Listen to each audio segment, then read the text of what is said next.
নবীজি পৃথিবীতে আসার সময়টাতে বেশ কিছু অলৌকিক ঘটনা ঘটেছে, যে তিনি পৃথিবীতে আসতেছেন। আল্লাহ পাক অনেকগুলো ঘটনা তিনি ঘটাইছেন। এর ভিতরে একটা ঘটনা হচ্ছে, নবীজি পৃথিবীতে আসার 50 কিংবা 55 দিন আগে বাদশাহ আব্রাহা নামক একজন বাদশাহ ছিল। তিনি আসছিলেন তার বিশাল বড় বাহিনী নিয়ে আল্লাহ পাকের ঘর কাবাকে ধ্বংস করতে। আচ্ছা বলেন দেখি, পৃথিবীর কোনো বাদশা কি পারবে কাবা শরীফ ধ্বংস করতে? এখনো আপনি দেখেন, এত বড় বড় সুপার পাওয়ার পৃথিবীতে আছে, সব দেশে হামলা করে মক্কায় হামলা করতে যায় না। তারা খুব ভালো করে ইতিহাস জানে যে আমাদের আগে বহু বাদশা মক্কা ধ্বংস করতে গিয়ে তারা নিজেরা ধ্বংস হয়েছে, আমরাও ধ্বংস হয়ে যাব, ঠিক কিনা বলেন? তো বাদশাহ আব্রাহার এই ঘটনা আমরা ইনশাল্লাহ শুনবো সূরা ফিলের তাফসিরে। এখন এটা বলার সময় নেই। ছোট ছোট এক প্রকার পাখি ছিল, আবাবিল পাখি।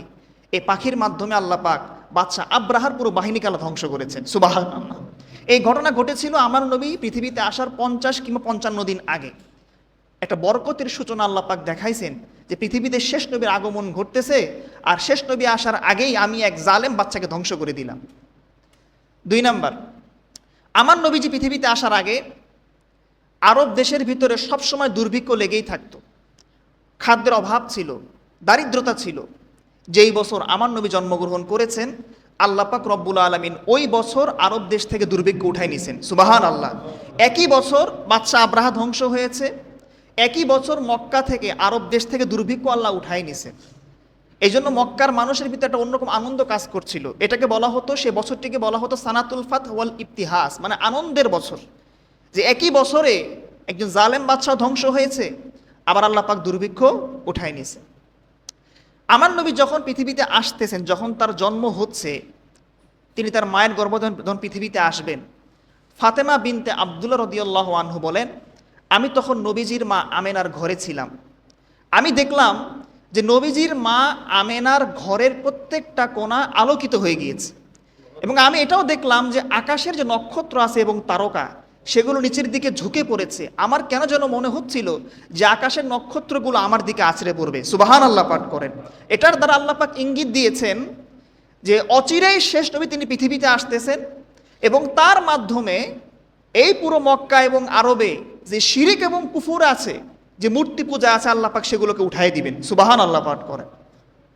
আরেকজন ইরবাজ বিন সারিয়া রাদিয়াল্লাহু আনহু বলেন যে আমার নবী যখন পৃথিবীতে আসতেছেন, তখন আমার নবীজির মা আমেনা তিনি একটা আলোক রশ্মি দেখতে পেয়েছেন, যে আলোক রশ্মির কারণে মক্কা থেকে সুদূর দূরে 1200 কিলোমিটার দূরে সিরিয়ার যে বড় বড় মহল এবং প্রাসাদগুলো ছিল, সেগুলো আলোকিত হয়ে গিয়েছে, সুবহানাল্লাহ।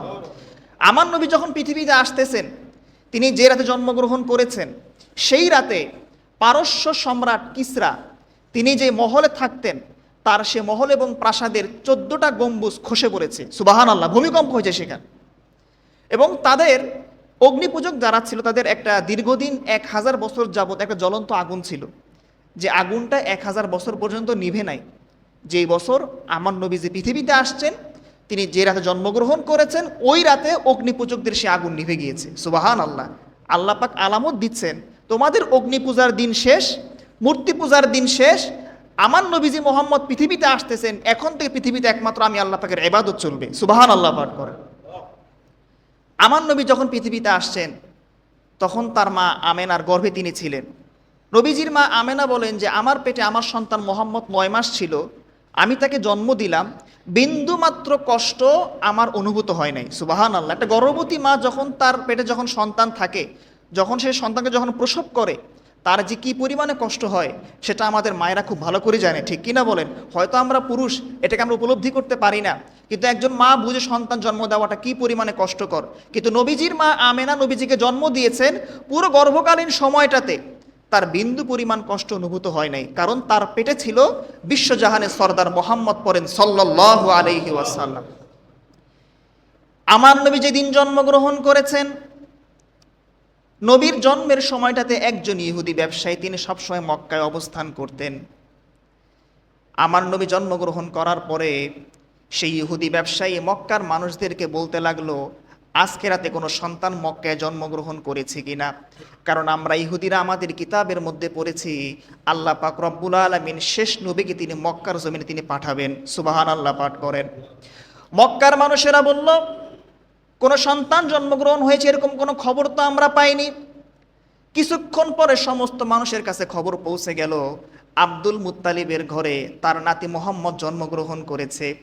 এই সন্তান যখন নাকি সমস্ত আরবের মানুষেরা শুনল, সেই ইহুদি বলতে লাগলো, আমি ওই সন্তানটাকে একটা বার দেখতে চাই, হতে পারে ওই সন্তান আখিরি জমানার নবী হবেন। সুবহানাল্লাহ পাঠ করেন। সেই ইহুদি আমার নবীজির মা আমেনার ঘরে গেলেন।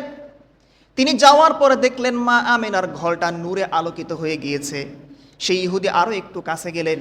তিনি আমার নবীর কাছে যাওয়ার পরে তিনি আমার নবীর কাঁধের পিছন দিকে তাকালেন। তিনি দেখলেন আমার নবীর কাঁধের মধ্যে আল্লাহ পাক রব্বুল আলামিন মোহরে নবুয়ত নামক একটা সিল মোহর আল্লাহ দিয়েছেন। এই দৃশ্য দেখার পর ইহুদি নিশ্চিত হয়ে গেলেন শেষ নবীকে আল্লাহ পাক রব্বুল আলামিন তিনি পৃথিবীতে পাঠিয়েছেন। ইহুদি সেখান থেকে সাথে সাথে আরবের বাজারে আসলেন। মক্কার সমস্ত মানুষকে উদ্দেশ্য করে বললেন, ও মক্কার মানুষ, তোমরা সুসংবাদকে গ্রহণ করে নাও। বনি ইসরায়েল বংশ থেকে আল্লাহ পাক রব্বুল আলামিন নবীদের সিলসিলা খতম করে দিয়েছেন। শেষ নবীকে আল্লাহ পাক রব্বুল আলামিন তোমাদের মক্কার কুরাইশ বংশে প্রেরণ করেছেন। সুবহানাল্লাহ। এই নবী এমন নবী হবে যিনি সারা পৃথিবীর সমস্ত নবীর মাযহাবকে শেষ করে দিবেন। তিনি এমন একজন নবী হবেন, তার মাযহাবকে মানা, তার শরীয়তকে মানা পৃথিবীর প্রত্যেকটা নবীর উম্মতের জন্য ওয়াজিব হয়ে যাবে। সুবহানাল্লাহ পাঠ করে। তিনি আসার পরে পৃথিবীতে আর কোন নবীর মাযহাব চলবে না, কোনো শরীয়তও টিকবে না। তার শরীয়তটাই হবে এখন একমাত্র মনোনীত শরীয়ত। সুবহানাল্লাহ পাঠ করেন। সুবহান। এগুলো হচ্ছে আমার নবীর জন্মকালীন কিছু অবস্থা। এখন কথা হচ্ছে, যেই নবী পৃথিবীতে আসলেন এত বরকত নিয়ে, এত রহমত নিয়ে, দুঃখের বিষয় হলো সেই নবী যে পৃথিবীতে আসার 2 মাস আগে, মতান্তরে 6 মাস আগে তার বাবা আব্দুল্লাহ ইন্তেকাল করেছেন। এবং তার জন্মের 6 বছর যখন তার বয়স, জন্মের পরে, তখন তার মা আমিনা ইন্তেকাল করেছেন। আল্লাহ পাক নবীজির বাবা এবং মাকে জান্নাতুল ফেরদাউস দান করুন, সকলে বলি আমিন।